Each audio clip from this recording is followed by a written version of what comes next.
Dan setan itu cerdik para hadirin.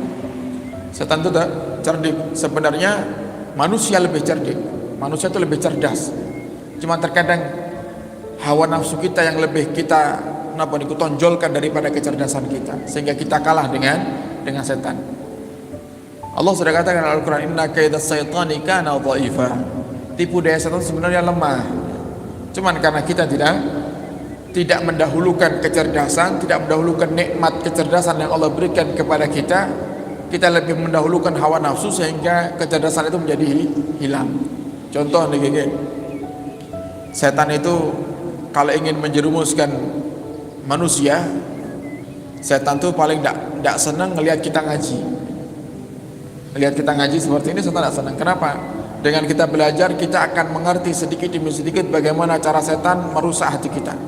Contoh tadi ini kan dikatakan, kita baca bersama, kalau ada kedengkian dalam hati, kata Imam Ghazali, doakan orang yang kita dengki itu, doakan dengan kebaikan. Kalau kita punya musuh, orang yang jahat sama kita, agar hati kita ini tetap bersih, doakan yang jahat sama kita dengan kebaikan. Dan itu paling tidak disukai sama setan itu. Setan ini kepingin kita ini saling bermusuhan. Kenapa? Agar kita ini jauh daripada surganya Allah SWT. Agar kita ini putus tali silaturahim. Yang Nabi sudah katakan dalam hadisnya, la yadkhulul jannah ghati'un, tidak akan masuk surga orang yang putus tali silaturahim. Sehingga walaupun kita sholat, walaupun kita haji tiap tahun, umrah tiap bulan, puasa sunnah tiap hari, kalau kita dengki, kalau kita bermusuhan dengan sama manusia, percuma itu semuanya.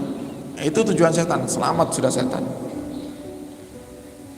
Oleh karenanya setan tidak hanya menyerang daripada kita yang masih kurang ilmu ini, tapi setan juga menyerang para ulama. Dengan cara apa? Dengan dibisikkan, karena setan tuh ngerti ini musuhnya ini orang alim nih.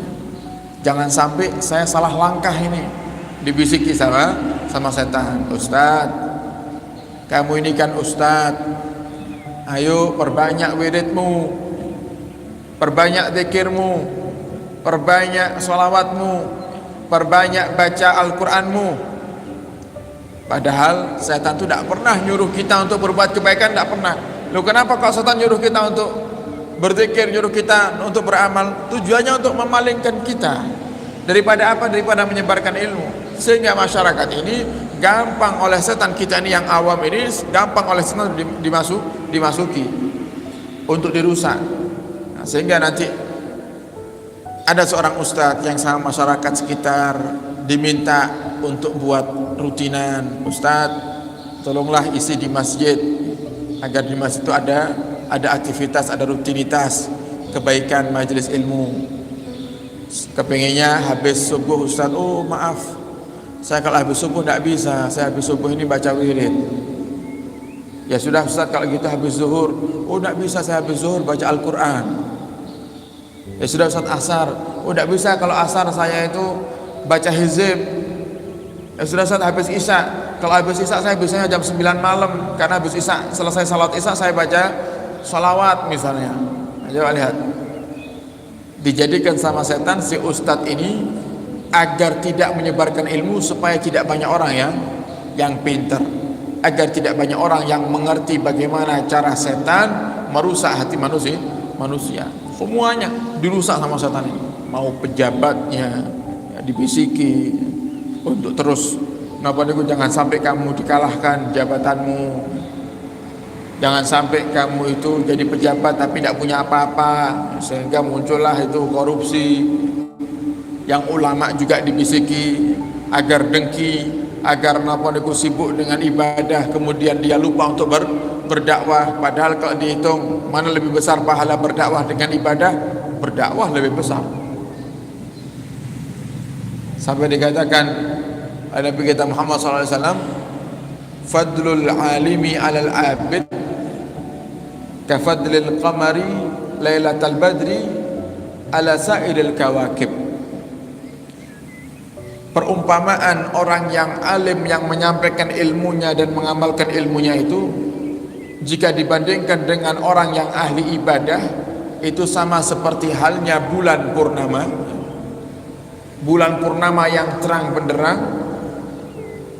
dibandingkan dengan bintang-bintang yang ada di sekitar bulan purnama. Jadi bulan purnamanya bulat, besar, bercahaya, di kanan kirinya banyak bintang-bintang kecil yang cahaya tidak seberapa tajam. Nah, begitulah perumpamaan orang yang menyampaikan ilmu dengan orang yang ahli ibadah. Yang menyampaikan ilmu kepada orang lain, mengajarkan orang lain agar terhindar daripada godaan-godaan setan, agar mereka ahli ibadah. Coba lihat, kita berusaha sambil mengamalkan ilmu, kemudian kita juga dapatkan daripada pahala orang-orang yang mengerjakan daripada apa yang kita ajak kepada mereka. Kita ngajak orang untuk salat 5 waktu, kita yang salat 5 waktu dapat pahala sendiri, kemudian kita ditambah sama Allah dapat pahala orang yang pernah kita ajak dan kita ajari untuk salat 5 waktu. Ini pahalanya besar, dan itu terus para hadirin. Satu, coba kita bayangkan, pahalanya satu orang saja yang kita ajak itu tidak terhingga. Jangan punya tetangga yang sampai sekarang tidak sholat 5 waktu, jenengan telateni, jenengan ajari sampai akhirnya dia bisa sholat. Kemudian selesai dia bisa sholat, dia kerjakan sholatnya, kita dapat pahala. Kita dapat pahala sholat 5 waktu ditambah 5 waktunya orang yang kita ajari sholat ini. Tidak hanya itu, nanti tetangga ini yang sudah kita ajari sholat dan dia amalkan, dia ngajari anaknya, anaknya ngajari anaknya, anaknya lagi ngajari anaknya, sampai kapan? Sampai hari kiamat. Terus kita mati, kita sudah ada di alam barzah, kita dapatkan daripada fadilah dan keutamaan pahala yang besar daripada satu orang yang pernah kita ajari sholat. Gimana kalau yang kita ajari sholat 10 orang? Gimana kalau yang kita ajari sholat 100 orang? Gimana kalau yang kita ajari sholat 1000 orang? Berapa pahala yang kita dapatkan? Makanya setan itu paling tidak senang melihat kita duduk di majelis ilmu. Kenapa? Pahala daripada berdakwah itu terus mengalir sampai nanti kita mati. Itulah yang dimaksud Nabi Muhammad, ilmun yuntafa'u bihi. Idza mata ibnu Adam, kalau manusia mati, inqata amaluhu illa min salas, terputus semua amalnya kecuali 3. Sedekahun jariyah, sedekah yang jariyah, sedekah ke tempat-tempat ibadah, masjid, musola, pondok pesantren, madrasah diniyah, TPA, TPQ, majelis-majelis ilmu, infak ke majelis, infak ke pondok, infak ke tempat-tempat seperti itu, sedekah jariyah terus mengalir walaupun kita mati. Yang kedua, ilmu yuntafa'u bihi, ilmu yang diamalkan.